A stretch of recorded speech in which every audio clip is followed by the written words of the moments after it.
पुढची बातमी पाहूयात। बातमी मुंबईतून आहे। अर्ध्या मुंबईमध्ये आज 15% पाणी कपात आहे। पाणी पुरवठा करणारी जलवाहिनी बदलण्याच्या कामाचा फटका। आज सकाळी 10 पासून 24 तासांसाठी पाणी कपात होतीये। 25 पैकी 17 विभागांमध्ये पाणी कपात लागू करण्यात आली आहे।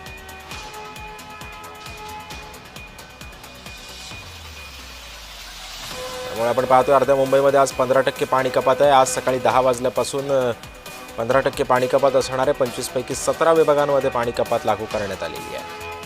पाणी पुरवठा करणाऱ्या जलवाहिनीच्या कामानिमित्त ही पाणी कपात करण्यात आले असल्याचं सांगितलंय। पाणी पुरवठा करणारी जलवाहिनी बदलण्याच्या कामामुळे ही पाणी कपात करण्यात आल्याचं सांगण्यात येतंय।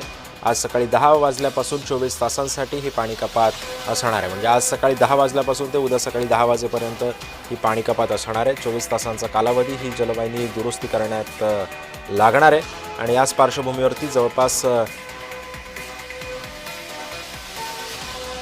15% पाणी कपात ही करण्यात आली आहे।